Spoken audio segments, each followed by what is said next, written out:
માન્ય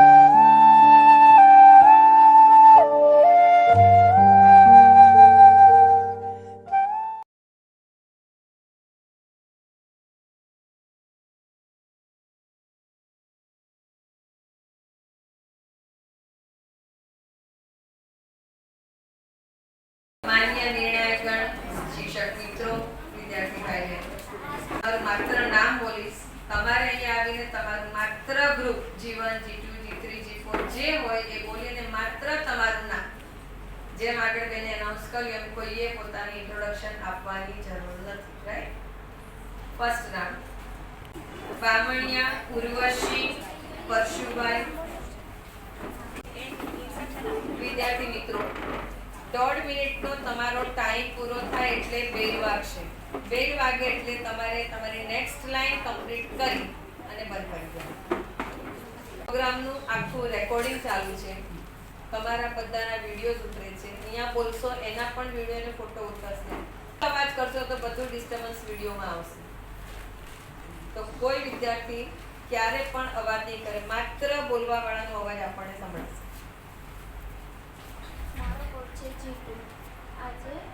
આજે કથાખંડનું વાંચન કરવાની છું. લેખકનું નામ છે મોરારી બાપુ. આપણે જાણીએ છીએ કે આ સંસારમાં યુગે યુગે મહાન આત્માઓ જન્મ ધારણ કરે છે.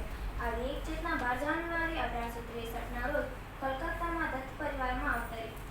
આ તત્વચિંતકે સંસ્કૃતિ, રાષ્ટ્ર, શિક્ષણ, ધર્મ, સમાજ જેવા વિવિધ ક્ષેત્રોમાં પોતાનું ચિંતન રજૂ કર્યું. ભારતીય સંસ્કૃતિને વિશ્વ સમક્ષ પ્રકાશ પાથરવાનું કાર્ય મહાન વિભૂતિને જાય છે. ભગવાધારી તેજસ્વી યુવાન સ્વામી વિવેકાનંદજી. સ્વામીજી એકવાર કન્યાકુમારી ખાતે સમુદ્રમાં રહેલ શિલા ઉપર ધ્યાન કરી રહ્યા હતા. ત્યારે તેમને વિચાર આવ્યો કે હું મહાન ભારત બનાવવા કમર કસું. આ વિચાર તેમણે તેમના મર્યાદા રહેતા શિષ્યોને જણાવતા કહ્યું, આખા દેશનું ભ્રમણ કરતા કરતા મને લાગ્યું છે કે ભારત એવા દેશ છે જ્યાં સદીઓથી કોઈ વ્યક્તિ સ્વર તાણીને સૂતી હોય. ભારતને જગાડવો જરૂરી છે. એટલે જુવાનોને હાકલ કરી કે ઉઠો, જાગો અને જ્યાં સુધી તારું ધ્યેય સિદ્ધ ન થાય ત્યાં સુધી ચેષ્ટ.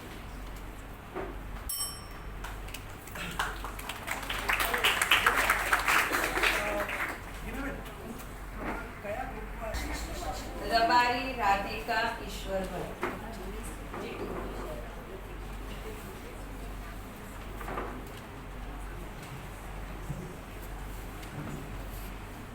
Code number G2 Rabari Radhika. એક નાનકડી છોકરીને એની મમ્મીએ પૂછ્યું, બેટા, માનવ શરીરનો સૌથી મહત્વ અંગ કયું? છોકરીએ કંઈ જવાબ ના આપી શકી. એકાદ વર્ષ પછી એની મમ્મીએ ફરી પૂછ્યું, બેટા, શરીરનું સૌથી મહત્વ અંગ કયું? છોકરીએ જવાબ આપ્યો, પગ, કેમ કે પગ વગર ત્યાંથી હરીફરી ન શકાય. ખોટો જવાબ. ઘણા લોકો પગ વગર પણ આરામથી જીવી શકે છે. તું વિચારવાનું ચાલુ રાખ, હું ફરીથી તને પૂછીશ. બીજા થોડા સમય પછી મમ્મીએ ફરીવાર પૂછ્યું, બેટા, શરીરનું સૌથી મહત્વ અંગ કયું? આંખ, કેમ કે આંખ વગર જીવવાનો કોઈ અર્થ જ નથી રહેતો. ખોટું. આંખ વગર લોકો જીવે જ છે. તું વિચાર્યા કર, હું ફરી પૂછીશ. આવી રીતે છોકરીની મમ્મી એને વર્ષો સુધી આ એકનો એક પ્રશ્ન પૂછતી રહી. છોકરીએ આંખ, કાન, નાક, પગ, જીભ, હાથ વગેરે તમામ જવાબો આપી દીધા હતા, પણ એનો એક જવાબ સાચો નહોતો પડ્યો. છોકરીએ હવે 21 વર્ષની થઈ ગઈ હતી. એક દિવસ એના પપ્પાનું આશ્વાસન થઈ ગયું.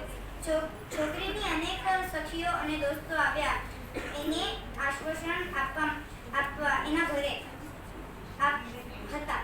છોકરીને ખૂબ આઘાત લાગ્યો હતો.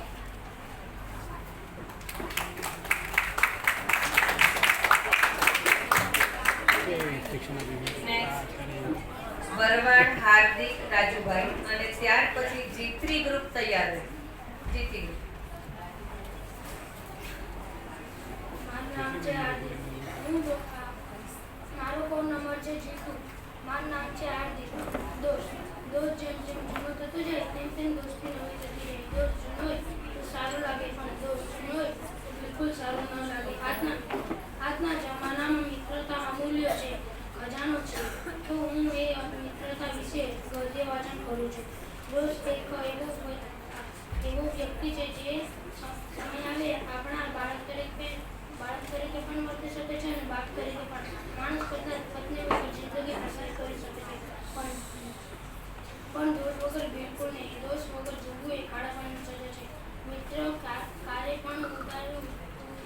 ઊંચું એવું પણ નહીં અને તેની પાસેથી ઉતાર ઊંચું કરવું પણ નહીં, કારણ કે આવી ઉદારીમાં માણસ છે.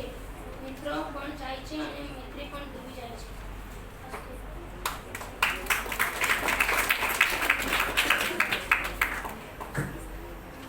GT group Siddhraj Mahendra Vaghela.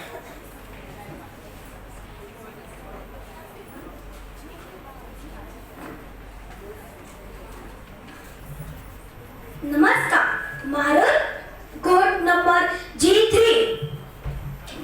માણસનું કર્તવ્ય છે, માણસનો ધર્મ છે, જે આપે તેને વિશેષ કરીને પાછું આપવું, જેનું લીધું છે તેનું ઋણ ફેરવવું. જગત સમાજ માનવીને ઘડે છે, માણસને માણસ બનાવે છે, માણસમાં રહેલા શૂન્ય અંશને ભરી દે છે જ્ઞાનથી, વિચારોથી, સદ્ગુણોથી અને સંસ્કારોથી. તેના ચિત્તમાં એક પ્રજ્ઞાત રંગો પૂરે છે, તેના જીવનને મેઘધનુષી બનાવે છે. નહીંતર માણસ પાસે શું હતું? ખાલી હાથ ને કોરો ગ્લાસ. જાણે કોરી ફ્લેટ જેવો આ પૃથ્વી પર આવ્યો હતો અને એને પહેલો શ્વાસ લીધો હતો. પણ જગત તેને એમ કોરો રહેવા દે ખરો? જગત તેને એમ ખાલી રહેવા દે ખરું? જગત ઈચ્છે છે દરેક બાળક ઉન્નતિ તરફ ગતિ કરે, આગળ વધે, કળી વિકસે, ઉગડે, ફૂલ બને, એની પાઘડીઓ સૌરભથી ભરાઈ જાય. તેથી જગત તેને આપવામાં કશી કસર રાખતો નથી.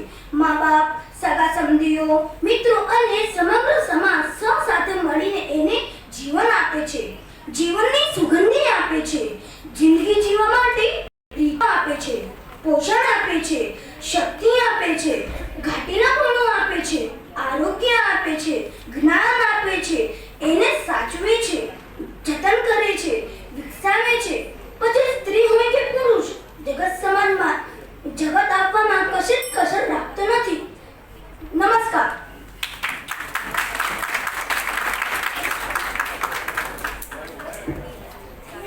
વિશાલ નરેશ વાઘેલા. આના પછી G4 ગ્રુપ તૈયાર રહે.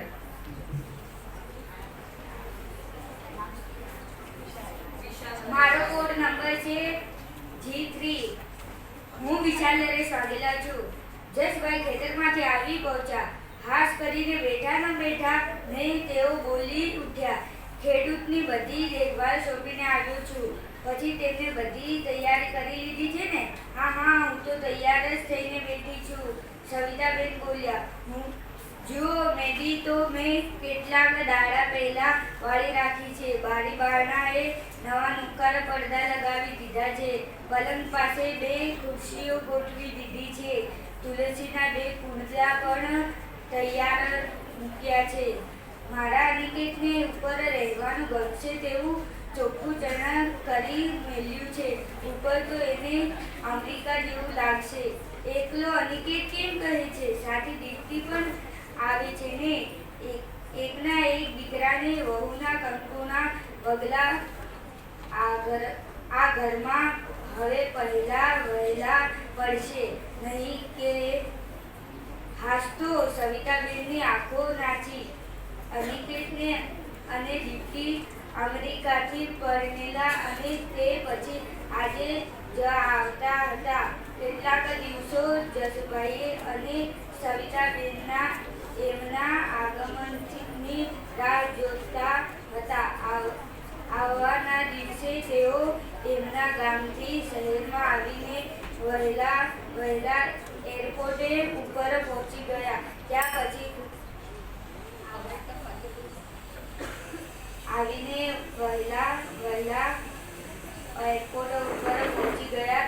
ત્યાર પછી ખૂબ મોડીથી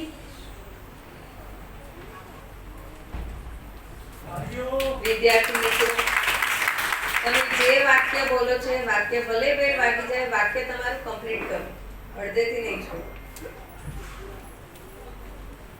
G4 ગ્રુપ નેહા વિજય ખારવા. નેહા વિજય ખારવા.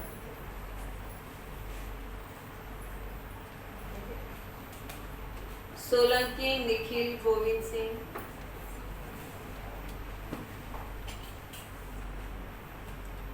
ધુમડિયા જીનલ જીતુ.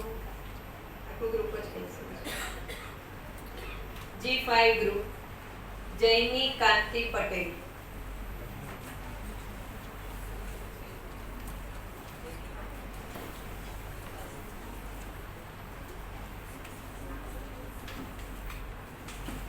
મારો કોડ G5 છે. મારું નામ જયની કાંતિ પટેલ છે. બુદ્ધિની કરામત. અકબર બિરબલની વાર્તા ખૂબ પ્રસિદ્ધ છે. એક વખત અકબર રાજા દરબાર ભરીને બેઠા હતા. વાતાવરણ શાંત હતું. બધા હળવાશ અનુભવતા હતા. તેવામાં રાજા અકબરના મગજમાં એક તુક્કો આવ્યો. તેણે બિરબલને પ્રશ્ન પૂછ્યો કે આપણા દિલ્હી શહેરમાં કેટલા ગામડા હશે? બિરબલે એક પણનો પણ વિલંબ ન કરતા જવાબ આપ્યો કે 3453. જવાબ સાંભળીને અકબર રાજાને નવાઈ લાગી કે આટલો ચોક્કસ જવાબ તે કેવી રીતે આપી શકે. તેથી તેણે બિરબલને પૂછ્યું કે શું તે ખરેખર કાગડા ગણ્યા છે? બિરબલે જવાબમાં હા કહ્યું. તેથી રાજાને વધુ નવાઈ લાગી. તેથી તેણે ફરી પૂછ્યું કે જો તારી ગણતરી પ્રમાણે કાગડા ઓછા થશે તો બિરબલે બે ધડક જવાબ આપ્યો કે તેટલા કાગડા બહાર ગામ ગયા હશે. અકબરે પૂછ્યું પણ જો વધારે થશે તો બિરબલે જવાબ આપ્યો કે તેઓ મહેમાન બનીને આપણા શહેરમાં આવ્યા હશે. બિરબલની આવી ચતુરાઈ જોઈ આખો દરબાર દંગ થઈ ગયો. ભોજ રાજાની ધારા નગરીમાં એક ગરીબ દંપતી રહેતું હતું. ઘણી મહેનત કરવા છતાં તેઓ બે પાંદડે થયા નહોતા. માંડ ગુજરાન ચાલતું. વારંવાર નિરાશ થઈ જતા. પતિને એક વખત તેની પત્નીએ કહ્યું કે કવિ કાલિદાસ ખૂબ દયાળુ છે. તમે તેની પાસે જાઓ ને, તે નક્કી કંઈ કરી આપશે. પતિને આ વાત ગમી. તે કાલિદાસ પાસે ગયો. ધન્યવાદ. પટેલ દ્રષ્ટિ દરવેશ.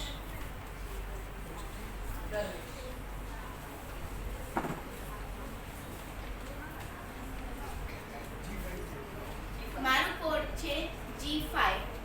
હાર્દિક કહે છે મેહુલ તું તો લેસન કરવા બેસી ગયો. ચાલ ને રમવા, બધા જ તારી રાહ જોવે છે. મેહુલ કહે છે આ લેસન પૂરું થઈ જાય એટલે શાંતિ ને. હાર્દિક કહે છે અરે વાહ, તારી નોટના પાના કેવા મસ્ત છે. લીસા હા, હવે મને ખબર પડી કે સાહેબ કાયમ તારી નોટ ક્લાસમાં કેમ બતાવતા હશે. મેહુલ કહે છે મારી નોટના પાના લીસા છે એટલે સાહેબ ક્લાસમાં નથી બતાવતા, પણ મારા અક્ષર સારા છે અને નોટમાં હું ચીકાચક નથી કરતો એટલે સાહેબ ક્લાસમાં બતાવે છે. હાર્દિક કહે છે હા, પણ લીસા અને સરસ પાના હોય તો અક્ષર સરસ આવે ને, લખવાની પણ મજા આવે. મેહુલ કહે છે લીસા પાના હોય એટલે અક્ષર સરસ આવે એવું ના હોય. સોનલ કહે છે અરે હાર્દિક, તને આ મેહુલને બોલાવવા મોકલ્યો અને તું અહીં જ બેસી પડ્યો. બધા ઢીલું પણ નક્કી થઈ ગયા છે. બધા તમારી વાટ જુએ છે. મેહુલ કહે છે જોને સોનુ, તું જ કહે એને, આ મારી વાત સમજતો નથી. સોનલ કહે છે કેમ, શું થયું? મેહુલ કહે છે એ મને કહે છે કે મારી નોટના પાના લીસા છે એટલે મારા અક્ષર સારા આવે છે. એવું તો કંઈ હોતું હશે? સોનલ કહે છે ના યાર, એવું તો ન હોય. જોને મારા પપ્પા મારા માટે મોંઘી નોટ ક્યાં લાવે છે. હાર્દિક કહે છે મારા પપ્પાને તો કહું છું તોય નથી લાવતા. રાધા કહે છે એવી બધી તો પપ્પાને ખબર પડે જે આપણા કામનું હોય તે મોંઘું હોય તો પણ લાવે અને ના કામનું હોય તો ના પણ લાવે, એમાં શું? હાર્દિક કહે છે પણ એટલે તો મારા અક્ષર સારા નથી આવતા. સોનલ કહે છે એવું તો નહીં, મારા અક્ષર તો ગમે તેના પર લખું પણ અક્ષર સારા આવે છે. રાધા કહે છે એ તો તું સરસ સારી બોલપેનથી લખે છે તેના લીધે. ધવલ કહે છે પણ તારા પપ્પા તો કહેતા હતા કે તારા અક્ષર બહુ ગંદા છે. અશરફ કહે છે મારા આબુ તો એમ જ કહે કે કલમથી લખીએ તો જ અક્ષર સારા આવે. મેહુલ કહે છે આ કલમ વડે શું છે?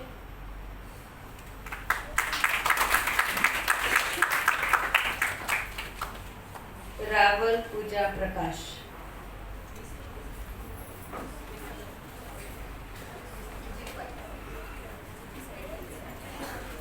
મારો કોડ નંબર છે G5. રાવણ પૂજા પ્રકાશ. સૌથી મોટી બેટી. સલીલની મમ્મી બપોરે કામકાજથી પરવારી વામકુક્ષી કરીને ઓરડાની બાજુ આવી.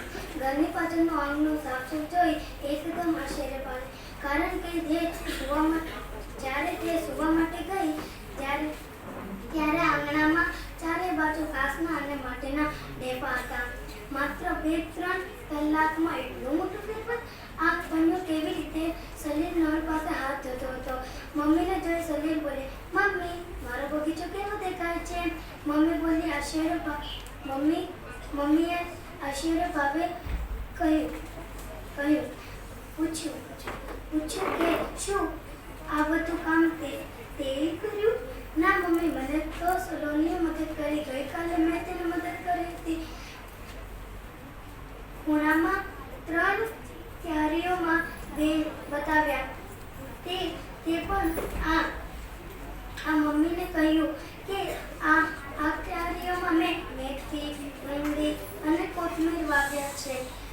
છે. આ બાકીના ક્યારીમાં ટામેટા, રીંગણા, ભીંડા, મરચાં વગેરે વાવ્યા. આવતીકાલે વાવ્યા છે. મમ્મી તેમાંથી બોલી, બેટા આ બધાને સમય કયાથી કાઢીશ? રમવાનો સમય ઓછો કરી દઈશ. સલોની પણ એમ જ કરે છે. પાંચ દિવસમાં પછી મેથી ઝીણા નીકળી આવ્યા છે. નમસ્તે.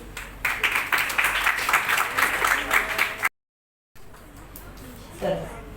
શ્રેયા ગોર. શિક્ષક આ ખૂબ મોટો પદ છે. શિક્ષક આ વ્યક્તિ આપણાના જીવનમાં ખૂબ મહત્વપૂર્ણ છે. શિક્ષક આપણાને ઉત્તમ શિક્ષા આપે. માતા પિતા પછી આપણા બીજા ગુરુ એટલે શિક્ષક. શિક્ષક આ ગુરુ હોય જે આપણાને સાચું માર્ગદર્શન આપે. આપી જ્ઞાનનો ભંડાર અમને કર્યો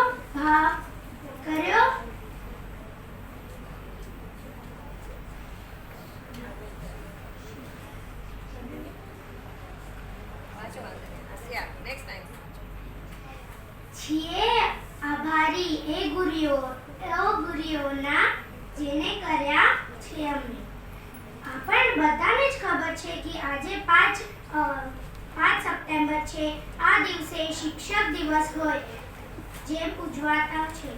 આ દિવસ ભારતના બીજા રાષ્ટ્રપતિ ડોક્ટર સર્વપલ્લી રાધાકૃષ્ણનો જન્મદિવસ છે. આ ખૂબ મોટા શિક્ષક હતા. શિક્ષક વિદ્યાર્થીઓને સાચી દિશા બતાવે છે. આપણને તેમનું સન્માન કરવું જોઈએ. અસ્તુ. કેયા બરોચિયા. G14 ભારત એ રંગો અને સંસ્કૃતિઓનો દેશ છે જ્યાં દરેક ખૂણે નવો રસ મળે છે. વિવિધતામાં એકતા એ અહીંના જીવનનો મંત્ર છે. પ્રાણ, ભાષા અને રિવાજ એક સાથે મળીને આ દેશની સુંદરતા વધારે છે. સપ્તસિંધીના સાગર જેવી અનેક ગહન વારસાની કથા ભારતની ધરતી પર ઉગે સૌંદર્ય અને મમતા. અહીંના દરેક પ્રદેશની મહેક અને રસો એક મીઠી સુવાસ જેવી છે જે દુનિયાના નકશામાં અનોખી ઓળખ આપે છે. આ ધરા એ તીર્થ છે જ્યાં હર ઘાટે ગંગા વહે. માતૃભૂમિ એ દિવ્ય છે જ્યાં પ્રત્યેક પથ્થર પ્રભુ છે. ભારતના ઇતિહાસ અને પરંપરામાં કથા અને કાવ્ય જેવી ભાવના છે જેનું ગૌરવ આ દુનિયામાં કોઈ મટાડી શકશે નહીં. એક પાવન સંગીત જેવી ભારતની બાષ્પ જ આગળ વધે. અડુ અડુએ દેશભક્તિ જે આપણા રક્તમાં વહે. આ પ્રાચીન અને આધુનિકતાના મિશ્રણવાળો દેશ એક મોહક ચિત્ર છે જેની રચનામાં દરેક ભારતીયોનું યોગદાન છે. અહીંયા મીઠાઈથી મીઠાઈ અને મસાલાથી મસાલા સુધી દરેક ખૂણામાં મજા જ મજા છે. ક્યાંક કોઈના મહેંદીથી રંગાયેલો હાથ તો ક્યાંક કોઈના નૃત્યમાં મજા. આ દેશમાં મજા અને મસ્તી તો દરરોજની કથા. હસતા રમતા લોકો અને તેની ઉત્સાહભરી પરંપરાઓ સાથે ભારત એક એવી ભૂમિ છે જ્યાં હળવી હવામાનમાં પણ ખુશીઓની લહેર ફેલાય છે. અસ્તુ.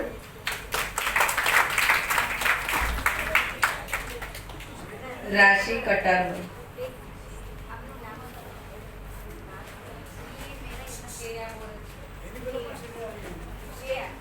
કોડ G14 સ્વામી વિવેકાનંદનો જન્મ સન 1863માં કલકત્તા ખાતે ભદ્રકાયસ્થ પરિવારમાં થયો હતો.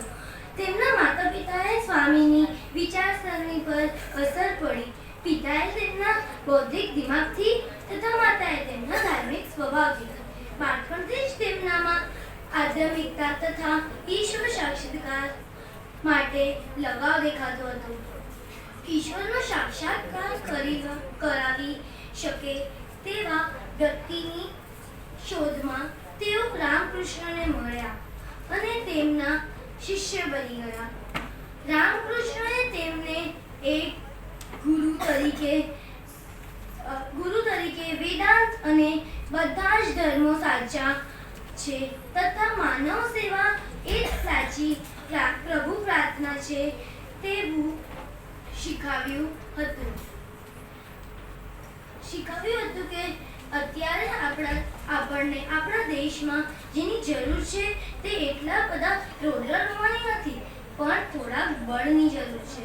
હું જ વિશ્વની વ્યક્તિત્વ રહિત સત્તા છું. એવા જ્ઞાનપૂર્વક જ્યારે માણસ બધા જ વહેમોને ફગાવી દઈને પોતાના પગ પર ખડો રહે, ત્યારે વિચાર કરો કે આ વ્યક્તિત્વ રહિત ઈશ્વરમાં સામર્થ્યનો કેવડો મોટો ભંડાર ભર્યો હશે. મને ડરાવી શકે એવું શું છે? હું પ્રગતિના નિયમોનું શુદ્ધ પરવા નથી કરતો. અસ્તુ.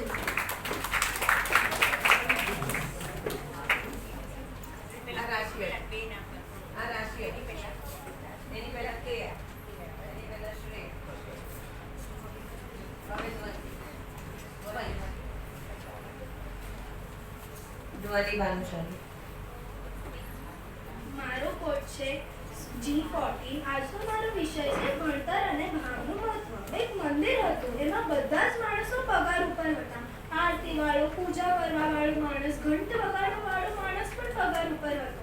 ઘંટ વગાડવા વાળો માણસ આરતી વખતે ભાવમાં એટલો મજબૂર થઈ જાય કે એને ભાન જ રહેતું નહીં.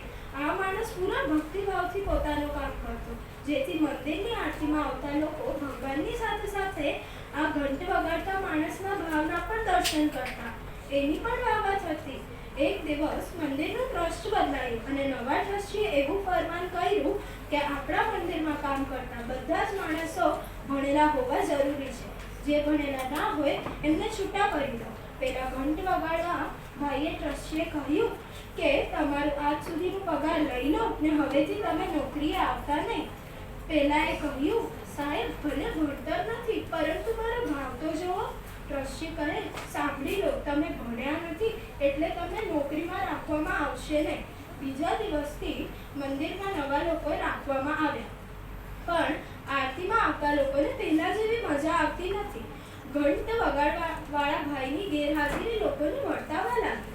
થોડા લોકો ભેગા થઈ પેલા ભાઈના ઘરે ગયા. એમને વિનંતી કરી કે તમે મંદિરમાં આવો ને. એ ભાઈએ જવાબ આપ્યો, હું આવીશ. ટ્રસ્ટીને લાગશે કે આ નોકરી લેવા માટે આવે છે, માટે હું આવી શકીશ નહીં. ત્યાં આવેલા લોકોએ ઉપાય જણાવ્યો કે મંદિરની બરાબર સામે તમને એક દુકાન ખોલી આપી, ત્યાં તમારે બેસવાનું અને આરતીના સમય ઘંટ વગાડવા આવી જવાનું. બસ. અસ્તુ. ખૂબ સરસ સરસ ટોપિક આવે છે. શાંતિથી સાંભળો વિદ્યાર્થી મિત્રો, મજા આવે છે સાંભળવાની. ધ્યાના જોશી. ત્યાર પછી G15 ગ્રુપ તૈયાર રહે. G15. મારો કોડ G14 છે. મારો વિષય ટેબલો અને ટેબલી વિશે છે. ટેબલો થાક્યો પાક્યો ઘરે આવ્યો છે. માથે ઘાસની ઘાસડી અને ખભે પાડવો કોઠાડી છે. બધું હેઠે નાખે છે. ટેબલો બોલ્યો, બાપ રે, આજે તો કાય થાક લાગ્યો છે. લાવ ઉના પાણીએ નાહી લઉં. એ ટેબલી સાંભળતો, મને ઉના પાણીએ નવડાવતો તારો મોટો ફાળ. ટેબલી બોલે, ખાટલામાં સૂતી છું. ત્યાંથી બોલે છે, ઓહો, આમાં કેટલી વાર? તમારે ઉના પાણીએ નાહવું જ જોઈએ. હમણાં પાણી તૈયાર કરી નાખીએ. જરાક ઘરમાંથી ઉનમાળો લાવો તો. ટેબલો બોલ્યો, ટેબલી, ઉનમાળો આ મૂક્યો, દે હવે. ટેબલી, હવે જરાક નળેથી પાણી લઈ આવો, હમણાં પાણી તૈયાર કરી દઈએ. ટેબલો, ટેબલી, ઉનમાળામાં ભરી લાવ્યો, લે હવે. ટેબલી, હવે જરાક ચૂલો ચોટાવી, લાકડા બાજુમાં જ પડે છે. દિવસાળીથી તો તમારા પહેરામાં જ હશે. એનાથી લાકડા સળગાવો, હમણાં પાણી તૈયાર કરી લાવીએ. ટેબલો બોલ્યો, ટેબલી, લાકડા મૂક્યા, હવે દેવતા સળગ્યો, લે હવે. ટેબલી, અરે આ દેવતા તો અટક્યો. બેસીને ફૂંકણીથી ફૂંકો, હમણાં પાણી તૈયાર કરી નાખીએ. ટેબલી, ફૂંકતા જોર તો દેવતા ઝરજો પર સળગ્યો છે, લે હવે. અસ્તુ.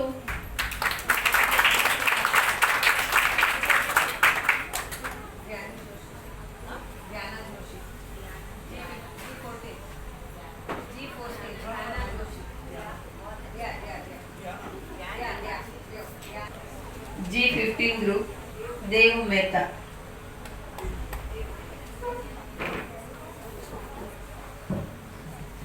મારું કોડ G15 છે. મારું નામ દેવ મહેતા. એક હતી ડોસી.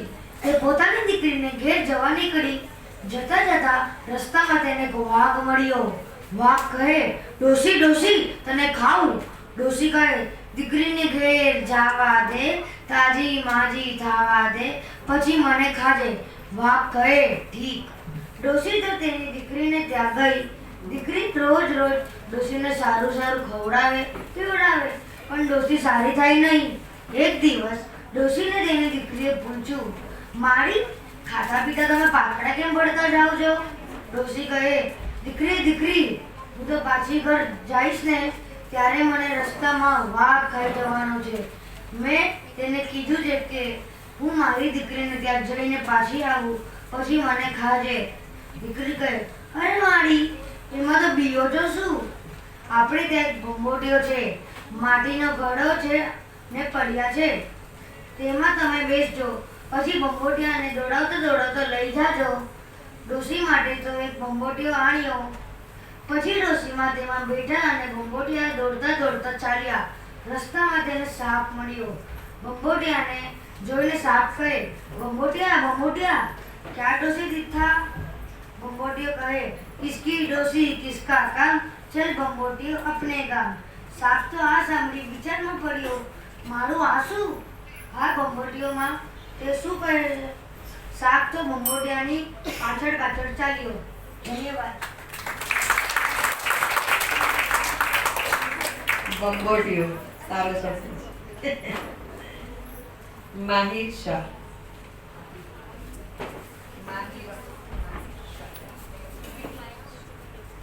G15 મગરી અને ગોવાળિયો.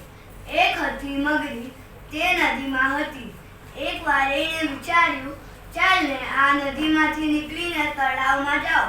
નદી તો સુકાઈ જવા આવી છે. રાત પડી એટલે મગરી નદીમાંથી નીકળીને ચાલવા માંડી.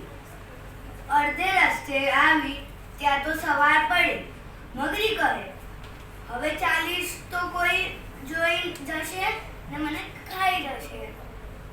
એ તો એક ખાડા પાસે પડી. પડખેથી એક ગોવાળિયો ઢોર લઈને નીકળ્યો. મગરી કહે, ગોવાળભાઈ મને તળાવ લઈ જશો?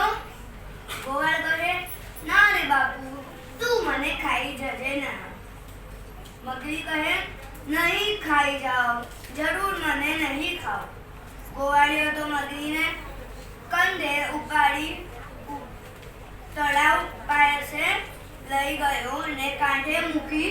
મગરી કહે, ભાઈ મને પાણીમાં ઉતાર, હજી તો મારા પગ નથી, હાથે નથી પડ્યા, હજી તો સાવ કોરીચું છે. આ સુગની પાણીમાં લઈ જા. ગોવાળિયો તો મગરીને વળી કેળ સમા પાણીમાં લઈ ગયો. મગરી કહે, ભાઈ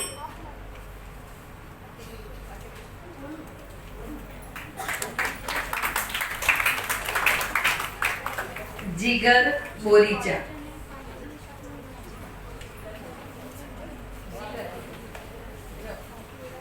કોડ નંબર G15. બકોર પટેલે એમની સામે જોયું એટલે મહારાજ બોલ્યા, બેટા 2 દિવસ પછી એ પડીકું ખોલવાનું, ત્યાં સુધી કોઈએ એને અડકવું નહીં. ઠીક મહારાજ, તમે જાપ ચાલુ રાખજો, એ તો રોજ થશે જ. તે રાત્રે મોડેથી સમય ભોજન લીધું. મહારાજ તો પૂજાની ઓરડીના બારણા પાસે જ સૂઈ રહેતા.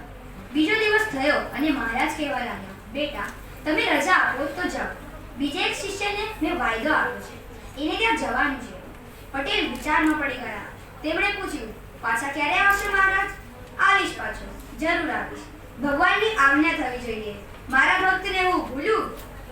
એ દિવસે મહારાજ વિદાય થયા. પટેલનો જીવ તો નોટોના પેલા પડીકામાં હતો. છતાં તે ખોલીને જોવાને હજી એક દિવસની વાર હતી. તેથી પટેલ શાંત બેઠા હતા. જપેલા જાપ નિષ્ફળ જાય તે બીકે પટેલ પડીકો ખોલતા જ ન હતા. આખરે ત્રીજો દિવસ થયો. પટેલ વહેલા નાહ્યા અને પૂજાની રૂમમાં ગયા. ભગવાનને પગે લાગીને એમને પડીકું ખોલવા માંડ્યું. નાડાછડી ઉકેલતા એમના હાથ ધ્રુજતા હતા. અંદરથી શું નીકળી પડશે એ વિચારે એમના હૃદયના ધબકારા વધી ગયા. પટેલે આખરે પડીકું ખોલ્યું. પણ આ શું? ઓ, પડીકામાં હજારની 5 નોટોને બદલે 10 નોટો હતી. 5000 રૂપિયા 10,000 રૂપિયા થઈ ગયા. ખરેખર ધનરેખા બળવાન હતી. સાધુ મહારાજે ચમત્કાર કરી બતાવ્યો હતો. બકોર પટેલના આનંદનો પાર ન હતો.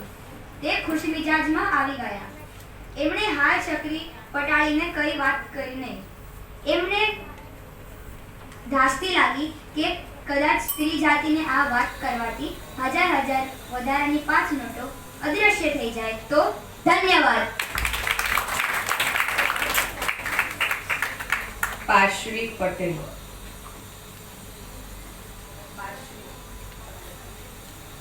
Code number G50. છગનના મૃતદેહને ઓઢાડેલી ચાદર લોહીથી નીતરતી હતી. લોહી, બાપ રે, લોહી નીકળ્યું. શૈલેષ યુડી કોલરની બોટલ લાવતો. વંદતા બહેને બૂમ પાડી. રૂપા રડવા લાગી. ના મમ્મી, બળશે. બેટા જરા બળે પણ પછી ઘા પાકે નહીં. શૈલેષ કેટલી વાર? શૈલેષ બાટલી અને રૂ લઈને રસોડામાં આવ્યો. ચપ્પુ વાગ્યું. શું ઉતાવળ છે રૂપા? ધ્યાન રાખને ભાઈ સાહેબ. અરે જરા જેટલું યુડી કોલર નાખ્યું એમાં રડે છે શું? ચાલ ટીટેનસનું ઇન્જેક્શન આપી દઉં. ના મમ્મી, એમને જરા કહો ને. રૂપા ગભરાઈ ગઈ. તું એ ખરી છે, ઇન્જેક્શન તો લેવું પડે ને. જા ઉપર આરામ કર, હું રસોઈ કરી નાખીશ. રૂપા, રૂપા. રૂપા ચમકીને ઉઠી પડી અને ચારે બાજુ જોવા લાગી. રસોડું? ક્યાં હતું રસોડું? પતિ? ઘર? અરે મેં તને ઉઠાડી પાઈ. તું આમ ગુમસુમ કા થઈ ગઈ? એમ જ. રૂપા નિશ્વાસ મૂકી પરસાળ તરફ મોં કરીને બેસી ગઈ. એક આ ખુલ્લા બારણાનું આશ્વાસન છે. દૂર શૂન્યમાં કલાકો સુધી અવિરત જોયા કરે છે. પલંગના લોખંડના સળિયામાંથી ભૂરું આકાશ અને લીલાછમ વૃક્ષો દેખાય છે. ઘર યાદ આવી ગયું ને રૂપા? ગમે એ કરીએ, માયા છૂટતી નથી. મારે તો એક જ દીકરી છે, રમા, સાસરે છે. પણ એમાં આ અભાગ્યો જીવ વળગેલો રહે છે. તારે કોણ છે ઘરમાં? ધન્યવાદ. દક્ષ ભાનુશાલી. ત્યાર પછી સિદ્ધિ અને રુદ્ર.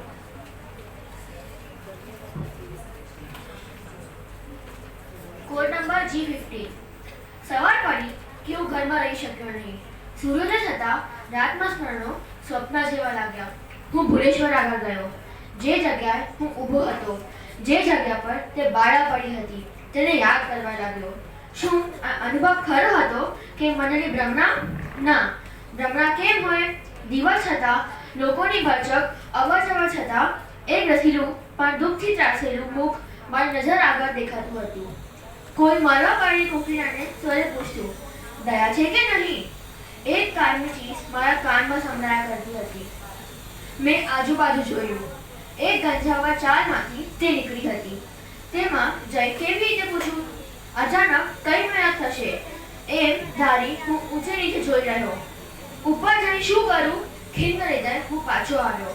મારી ભાવના વધવા લાગી. એ મુખ, એ પ્રશ્ન, એ ચીજ સદા મારા મનમાં રમી રહ્યા હતા. મારો ધંધો કરતા પડ એ ચીજ સંભળાતી. જરા શાંતિ થતા તે પ્રશ્ન કાનમાં અથડાતો. ગમે તેની વાત કરતો હું ત્યારે તે દુઃખ આડે આવતું. સવાર, બપોર, સાંજ ટામે થોપતા અને તે રાત્રે ભજવાયેલો ખેલ પાછો ફરીથી ભજવાતો અને નિશાસો નાખી અધૂરાનામાં ડૂબી મારા કાયરપણા પર ફિટકાર કરતું હું પાછો આવતો. મારી ઊંઘ ગઈ. મારા શાંતિ, સ્વાસ્થ્ય, સુખ ગયા. તેને બદલે રહ્યા એક મુખ, એક પ્રશ્ન અને એક ચીજ. ધન્યવાદ. સિદ્ધિ વિચિવોર.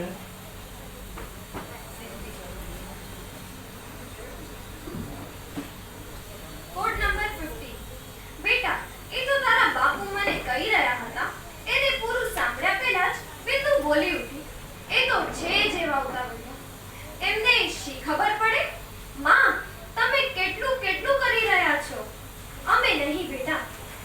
ક્યારેય લીધી છે? અરે માં, મારી માં. બિંદુ એના ખોળામાં પડીને રડી. જો બેટા, ઉર્મિલાએ બિંદુના કેશમાં હાથ નાખતા નાખતા કહ્યું, જો બેટા, તું ડાઈ છે ને, ડાઈ જ રહેજે. અમારે તો બધું જ જોવું જોઈએ. ઘર જોવું જોઈએ, વર જોવું જોઈએ, ને કાંઈક સ્થિતિ ઠીક હોય તો જ બેટા વ્યવહાર નડે. બિંદુ જરા ડાઈ થઈને ગંભીર બની બેઠી. તું શું હતી કે મને તો વિરમગઢ જેવું ગામ ગમે. તાથી બોલી, મને લાગે છે એમ જ થવું જોઈએ. અરે બેટા, એવું કાંઈ હોય? હાથે કરીને કૂવામાં કોઈ પડે? માં, બિંદુ બોલી. એનો સ્વર સાંભળીને જ ઉર્મિલા જરા ચોંકી ઉઠી.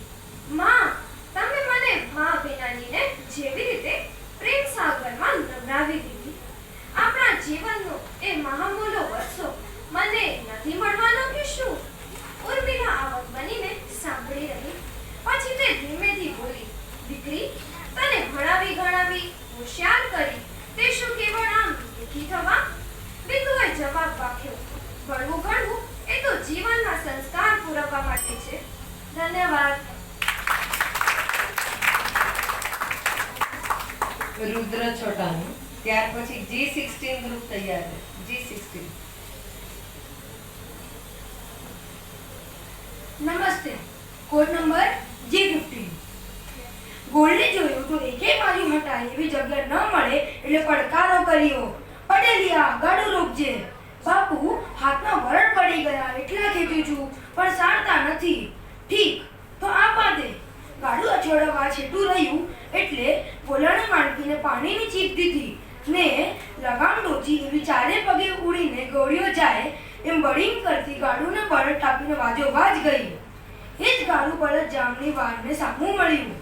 ક્યાંય હટાય એમ છે નહીં, બળદ રોકાય એમ નથી એટલે વારને પાછી મારીને જ્યાં પગતાણ આવી ત્યાંથી ઘોડા તારવ્યા.